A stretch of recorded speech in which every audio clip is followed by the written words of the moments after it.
Welcome to Resource Thursday with Seedpod Cyber. I'm your host, Paco Lebron. This is the place to learn how to run your IT service business, whether you're a one-person shop or you're leading a team for the journey. This is the place for you. Let me go ahead and introduce my co-host. We have none other than Mr. Rick Smith. How you doing this fine Thursday morning? Hey, I'm doing good. You know how I say, any better than be a sin. I got to make a quick PSA.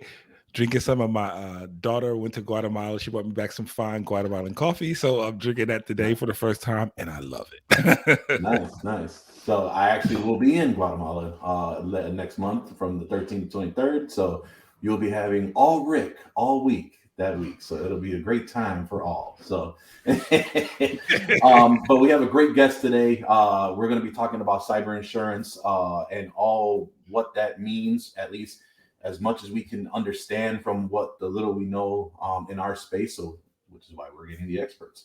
We have Doug.Kreitzberg over at Seedpod Cyber who will be joining us here in a little bit. But before we go and bring them on out of the green room, we want to talk about probably one of my favorite things. It's probably one of Rick's favorite things, and it is not the Dallas Cowboys. What I'm talking about is the TechCon Unplugged in-person event in Woodbridge, New Jersey. TechCon will be September 7th to the 10th at the Delta Hotels Woodbridge. Join us for an evening mixer as we then kick off 2.5 days worth of content to help your business save money, save time, and more importantly, improve your services. This show is for any size IT solution provider. Yes, that's right. You heard it here, folks. Any size IT solution provider, whether again you're an emerging MSP or you've been a veteran in the space, this is the place for you. We are having our tickets on sale on our tier 2 pricing. It's not early bird, but it's definitely less than what our regular pricing will be at $299. Head over to techconunplugged.com until that pricing rises again, which I believe, Rick, that is the end of June. The end of June, June 30th. So get your tickets before June 30th to get the best price right now. Head over again, techconunplugged.com. Check out the great updates that we have going on. Kind of see that fancy ticker that's going down. And also, you're going to see an itinerary of our schedule along with our updated speakers and vendors here shortly, and hopefully by the time of the release of this episode. So again, techunplugged.com, get your ticket there. All right. I'm excited to talk to Doug today. Rick, are you? I am very, very much so. I think it's very timely because we literally just had this conversation yesterday about some info you got from a client of yours. So I'm definitely happy to really dive right in to talk to Doug. So let me go ahead and bring him out of the green room. Doug, how are you today? I'm good. Thank you, Paco. Hi, Rick. How you doing? Good. Welcome. Good. Yeah. Now, before we get into the whole cyber insurance realm and just, in my opinion, the craziness of another insurance colleague of mine says, the wild, wild west. We want to know a little bit more about you, Doug. Tell us a little bit about your journey and kind of how you came to founding and over at Seedpod Cyber. Sure. For many years, I ran a division of a large national broker focusing on building insurance programs. So these would be specialty coverages for certain target market segments or types of coverage like cyber. And while I was there were a couple things that occurred that kind of led me to kind of create Seedpod Cyber. One is I got to be one of those CEOs who got the call from their CIO saying, Doug, there's been an incident. And I was one of those CEOs who thought that they could just take care of it, only to find myself in weekly then daily meetings with lawyers and forensics and our IT folks trying to figure out what happened and what to do about it. And we were a large company. We had the resources and we were able to get through it okay. But at the same time, we were selling to small and medium-sized businesses. And I wondered how the heck could they get through something that we just went through. And in fact, and you may have seen the statistics, upwards of 40% of businesses don't survive. Small businesses don't survive a cyber attack, given the cost and the reputational damage that can occur. At the same time, we were selling cyber insurance to these small and medium-sized businesses, but we weren't getting the take-up rates that I thought we should. And when I talked to the prospects as to why not, they really, two things came up. One is they didn't understand cyber insurance. which in and of itself is understandable because it is remarkably opaque. And then two, they really didn't know how to talk about risk, cyber risk. They had someone running IT. They figured they were on top of it. And they also thought, hey, I'm not Target or Home Depot. Nobody's going to care about me anyway there. So I thought there was really an opportunity to kind of create a program that bridged the gap between the insurance and the services. And I had an opportunity, took some chips off the table, and left the organization to create what is ultimately Seedpod Cyber. And that's what, and during that journey, I learned how critical and the role that MSPs play in terms of providing the support to small and medium-sized businesses, that you are indeed that last mile into the digital infrastructure of America's business. And if I'm going to, our program is all built around working with managed service providers who are providing the right solutions to their customers, and those customers that are taking on those solutions benefit from our insurance program in terms of better terms and better pricing. And in fact, we just did an analysis. We've saved over the past 6 months an average of 29% on the premiums for the clients that we brought on. So let's talk a little bit about premiums, right? Because I think that's one of the big things that outside of coverage, Yep. It's obviously dramatically increased over the last several years because of these well-known breaches, incidents, things of that nature. When it comes to these increases or premiums, right, or just in general working with Seedpod Cyber, what is a relationship like working with Seedpod Cyber to not only help possibly an MSP that's trying to figure out and navigate the cyber insurance landscape, but how do they help? How will partnering with Seedpod Cyber help them help their clients? And because again, I think for a lot of our clients, they always feel like they're just being squeezed out with so many cost centers. And I know that a lot of us are trying to position ourselves as investments and helping with that. Can you talk a little bit more about, that how you just mentioned about the savings / really making sure they have adequate coverage as well because of those savings? Right. Well, our partnership with managed service providers involves a number of different elements. One is we align our underwriting criteria with the tech stack that MSPs are offering their clients, and we go in with the MSP. We pre-underwrite their tech stack, so we identify what critical components do they have in place that they're making available to the clients. What's their standard operating procedures with regards to the deployment there. And then for any of their clients that are on that tech stack and that's deployed according to what we've reviewed and signed off on, those clients are pre-approved for coverage from a technical standpoint and eligible to see those savings that I talked about, 30%, 40% in certain situations if you're depending upon the tech stack that they have in place there. And we help support the MSP in a number of ways in communicating it to their clients. One, we have we do monthly ebooks that we present on risk management topics. We participate with our partners on webinars for their clients and prospects as well. We also work with the clients directly, being the heavy, so to speak, from the insurance standpoint, saying, it's no longer, MFA is no longer a nice to have. It's now table stakes. And if you want to get insurance and or B, benefit from the savings that you could have by having certain things in place, we really need to get the MFA or get the EDR solution in place. And we kind of bridge that gap between the MSP and the client and helping make that happen. So we're actually seeing, our partners are seeing kind of a benefits of an increase in MRR as they're beginning to add the services so that the businesses can be insurable not only insurable, but insurable and benefit from the savings that we're able to offer there. And not to mention education, right? Because I think you Right. just kind of ran through on just saying, hey, look, this is what we are seeing on our side. We've talked to similar peers like yourself.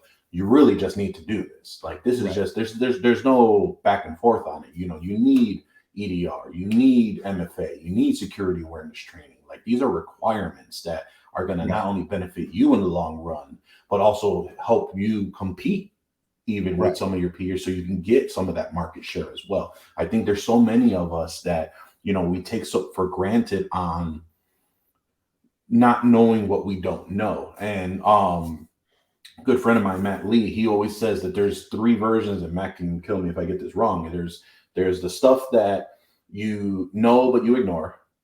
There's the stuff that you don't know but you know is there, and you just have to learn it. And then there's the third area of what you don't know, where it's really that you have no knowledge that this third thing even exists that you don't know. And that's where things get very dangerous, because that's the part of how do you combat that, right? And I think we're in such a big position that a lot of us who have gone break fix into a hybrid model, or felt that they took a hard stance on, I'm only providing managed services, I'm not getting into security. There is no more, you can't get into cybersecurity. Well, it depends on the industry, but you know, there are levels to that security piece. It's just such a great understanding that, you know, working with someone like Seedpod Cyber, you have that education piece to help better them as well. I assume your partners are enjoying that, or at least communicating that to you as well, I would imagine.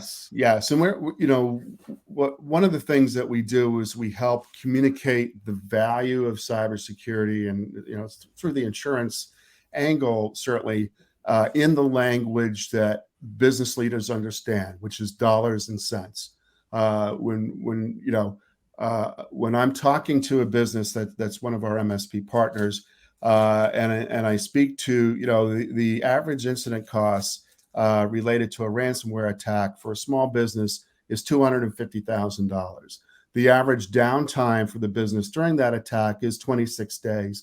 The average lost profits as a result of the attack is another $800,000. And if you had an attack today, do you have, you know, $1 million set aside to deal with the issues?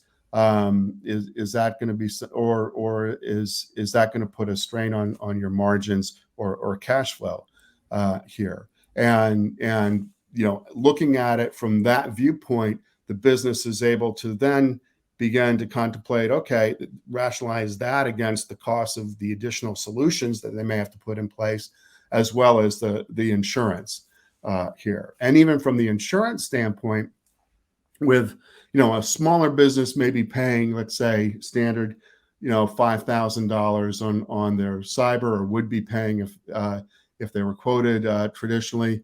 Maybe larger businesses, obviously more than 10,000.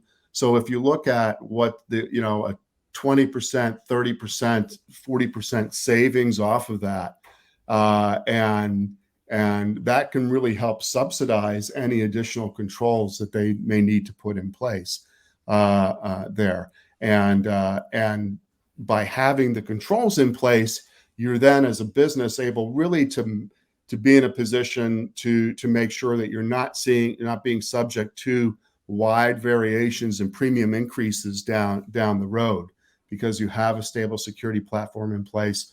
A program like ours recognizes that, and we're built on making sure we have clients that are just like the client we bring in with the security, so we can keep loss ratios down and keep pricing steady. Rick, you know, I think that from hearing what Doug has mentioned, you know, how are you battling this cyber insurance, I would say, problem, right? Because there's just so many ways to kind of tackle it, right? And finding a great partner. How are you doing it over at Renactus to try and get ahead of it? Well, it's a couple of things. Well, we all know, you know, first insurance companies was the big bad wolf, but we, you know, we as things have evolved, we've realized we really need insurance companies, and we stress to every one of Renactus's clients, you should have cyber insurance, right? You should have it. You should research it. You should get it, we use the analogy all the time. It's not a matter of when, it's a matter, it's not a matter of if, it's a matter of when something will happen. So, we stress that you need it. Now, what has happened recently, and I'm going to say recently being the last couple of years, is this insurance companies are in flux with how things are going, right? So, and I'm not telling anyone listening to me anything they don't know. If you've had your clients go out and try to get quotes for cyber insurance, if you've gone out and get quotes for your own business for insurance, you see the differences now and what's going on, the change. A lot of things have happened where cyber insurance prices have skyrocketed. First of all, now a lot of companies are requiring the questions that come out on, do you have X, Y, and Z, and how is it done? And then, as we were alluded to earlier in the conversation, I just had a client yesterday who called me about cyber insurance, and their cyber insurance company is now offering some of the same things that we're offering. Now, the client, which is a good client, and I'm stuck in this dilemma. You always want to do what's best for the client, right? Even if that sometimes means you may take a loss or you will lose money. You want to do what's in the client's best interest. And I run my business on that premise. Now, this client, they're offering some of the same scenarios, and he's asking me, hey, is it worth it for me to do this or to stay with you? And Doug, I guess this comes back to you on this, and we spoke a little bit about this off air, but that is becoming more and more of an issue for us. And I appreciate the way you guys are approaching it, including the MSP, but any suggestions on how, as MSPs, we should, I don't want to say combat, but we should deal with this when talking to our clients? Yeah, it's a great question. And as I looked at the marketplace as I was building our program, I evaluated whether we should include risk-based services as part of the insurance ourselves. And then as I, dug deeper into the market and began talking to MSPs, I realized, you're already providing those services, and you have the local boots on the ground to work directly with the clients. And it didn't make sense for us to really approach it by trying to get in the way with the solution side. We can focus on kind of the risk management, helping to educate our MSP partners on where the puck is going with regards to cyber insurance, so they can look at what solutions and develop it. As well as there's a lot of different solutions out there, as you know, and the risk changes all the time, and certain solutions today may not be the ones tomorrow. And you have much better flexibility of adjusting there. What the carriers are trying to do is, especially in the small and medium-sized space, they're trying to figure out a value add beyond just premium and pricing there. They're also trying to figure out a way how they can get inside and really view the risk within the environment, which they haven't been able to do really in any great degree yet there, other than looking at the applications, what's put on the applications and the external scans, which as you know, only gives you kind of a real partial glimpse as to the environment of any business here. And I think so they're offering these solutions. In some cases, they could be redundant to what you're already offering. In other cases, they could present challenges to what you have in terms of introducing a new solution into an environment. And they're also, just by the nature of what they're doing, having one solution across the board, trying to do a peanut butter spread of a solution that may not fit the needs of each individual client. And so what I would,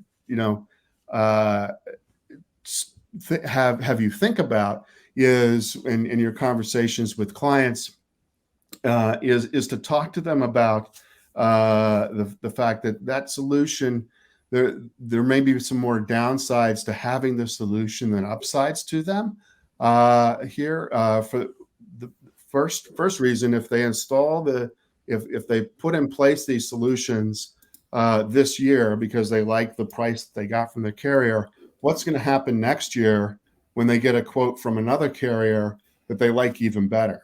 Are they going to be, having, and what's the breakage that's going to occur by having to take that solution out to move to the different carrier? So it kind of locks them in to the environment.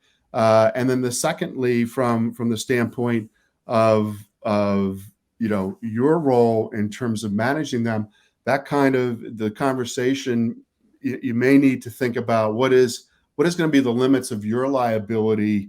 If if the business is introducing new technology in place that you really don't have the opportunity to review, you don't have the opportunity to manage as well, and could hopefully it won't create challenges, but we all know that technology and challenge sometimes goes hand in hand when you're trying to manage an environment.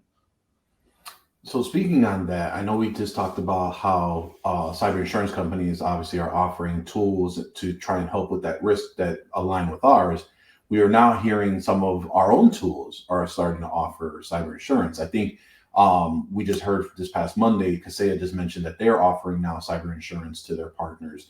What are your thoughts on PSAs, big companies like Kaseya or other vendors like that will provide insurance to their partners? Is that something where partners should take seriously because there is some merit to that? Is that kind of still an unknown because the cyber insurance landscape for MSPs is such a wild, wild west to understand who, what, where, why, when? What is your take on vendors starting to offer cyber insurance that are not necessarily a cyber insurance broker?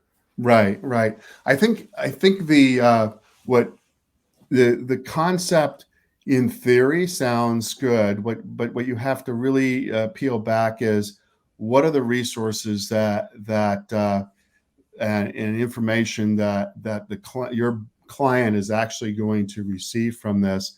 What is the level of assistance? And you also, as the carriers have to be careful too. There's regulations with regards to the sales of insurance and who can do it and who have the conversation. You don't want to necessarily be kind of tied into that process. You can make an offer available, but it's ultimately up to the client, and there should be a direct dialogue between the client and the broker or the carrier, depending upon what the situation is with regards to it. So I think the our approach to in kind of the partnerships that we have is to really play the role of enabling the MSP to be that risk manager for their clients, because that's you're at that intersection of cyber insurance and cybersecurity. So you're speaking to, here's the tech stack here, but at the same time we work very hard to be the partner with the MSP, to be that insurance resource and be that subject matter expert, and working directly with the clients to not only offer them the insurance, certainly, but also help them and their partner understand what is the risk environment, what do they really need to focus on with regards to the types of that structuring their insurance and their risk posture, whether it could be a hospital where you really have to focus on the data breach issues relating to PHI. You have to focus on privacy issues relating to web tracking technology. You have to focus on ransomware. And then you may be dealing with a law firm in where they're doing a lot of the transactional work, real estate work, and business email compromise is a big issue because of the wire transfers and information that goes on. So that's where we try to help beyond just saying, here's the insurance quote, is really working with that client, working with the MSP to really make sure that we're being a good partner. The MSP is doing what they do well, which is providing the security solutions. And then we provide, hopefully, assistance on the insurance and kind of that overall risk analysis.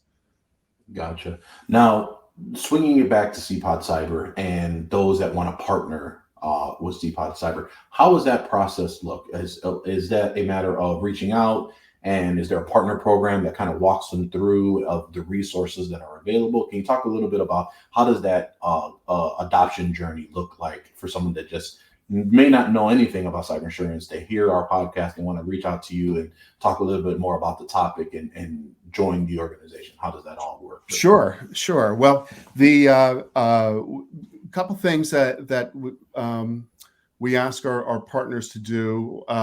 One is we ask for them to go through a self-assessment of their own security stack and their own security processes. We then have an interview with one of our security engineers, and what we're doing is we're mapping the self-assessment with the questions to about 96 controls within the Center for Internet Security frame control set, and and we share those results with the MSP. In many cases, they're hitting each of the controls. If there's some findings in which they need to focus on, we present that to them and work with them on a roadmap to improve it there. And then once we go through that step, the partner is not only pre-approved for is not only approved for us to be able to work with and offer the terms to their clients. We also take that information to form underwriting for their own tech cyber, and we've been able to generate savings with the MSPs, because we're working with carriers who, in some cases, only write MSPs with our type of analysis as part of the underwriting.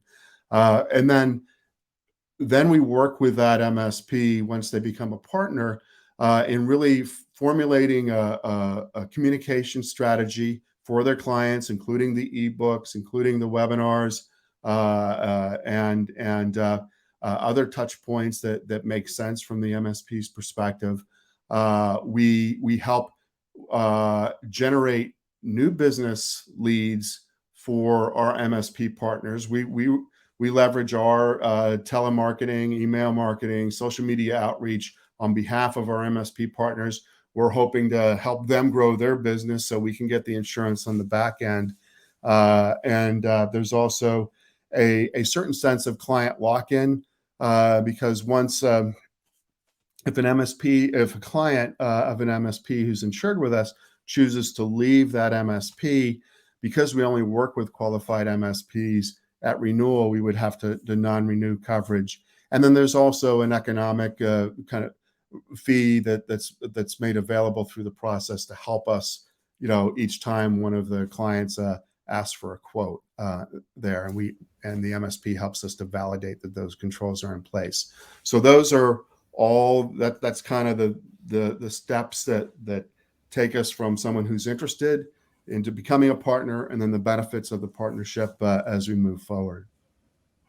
I'm just listening. That's a unique approach to it, and because normally, when I went through, I changed cybersecurity carriers for the company this year, and it was about maybe seven questions, from the perspective of what we're doing, as far as what we're offering, and MFA was probably the most. Can you validate that you're backing up, that you're encrypting? And MFA was probably the most pertinent questions that were there.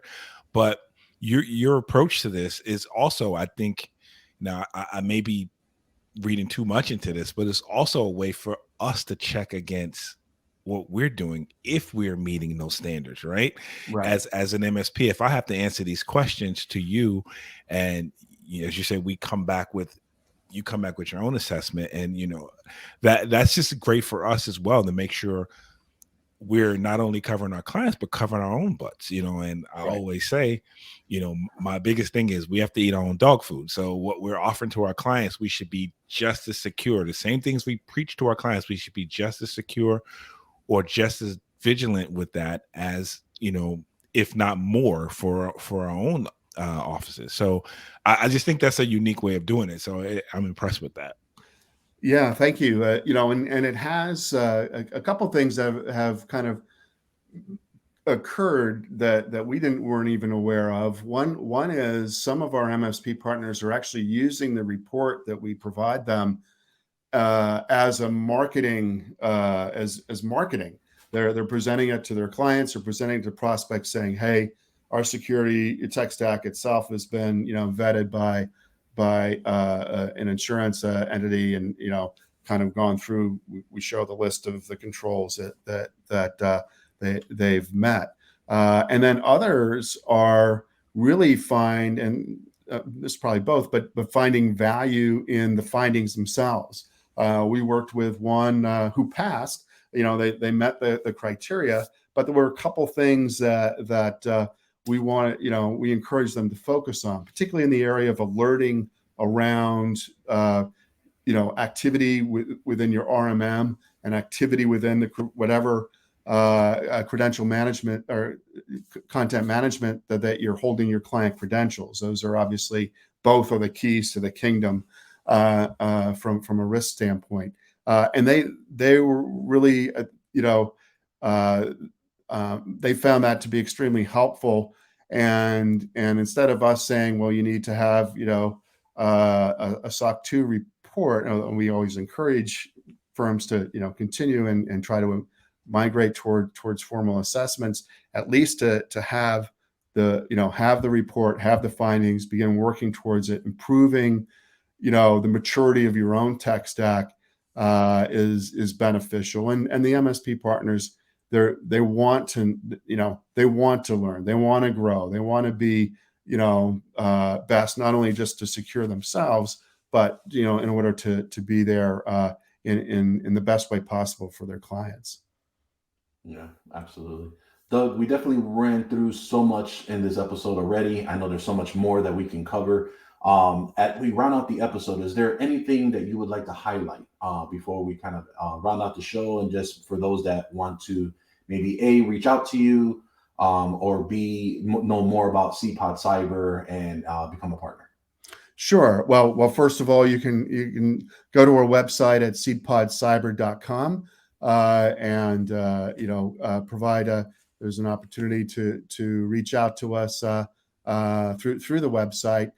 You can also reach me, doug.kreitzberg, KREITZBERG at seedpodcyber.com. And I think the last thing though is the work that you're doing as an MSP is critical for the success of our small, medium-sized businesses, and that work includes cybersecurity, certainly these days.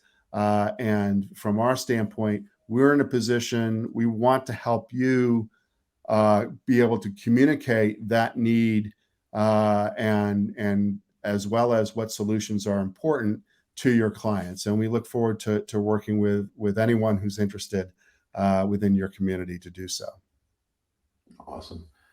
Mr. Rick Smith, I think this was an insightful episode, if you would agree with Very me. much Any so. lasting thoughts you have before we end the show? No, I'm Doug, thanks a lot for your time. I think this it's amazing how sometimes things work out, because this was very timely to me. As Paco, at the time of this recording, yesterday I got this information from a client, and I called Paco about it. Of course, he's my sounding board on things, and we talked about it. And it just so happened that today we have an expert on that, help us talk us through it. But I do appreciate your time, and we will definitely make sure that all Doug's contact information is in the show notes. So anyone interested, I encourage you to follow up with Doug and at least see where you land, right? See where you are, and then and if you're like the rest of us, we encourage, again, we've always been encouraging clients to get cyber insurance. So this is another outlet for you guys to have someone to use as a resource. So again, Doug, thank you for your time today. Paco, I'll let you round it out. Sounds good. Doug, again, really appreciate you taking out the time to come out this morning. And we appreciate all of you tuning in. Tune in every Tuesday and Thursday. Watch the video podcast on youtube.com/MSP Unplugged. Like, subscribe, hit that notification button, and be notified whenever there is a new episode that comes out. You can also take us with you on the go on your favorite podcatcher app. We're on Amazon Music, Spotify, and on Apple Podcasts. And most importantly, if you love what you hear, please leave a review on your favorite podcatcher app or the avenue that you're listening to us. We thank you for not only listening, and we will also see you next time on MSP Unplugged. All right. Thank you so much.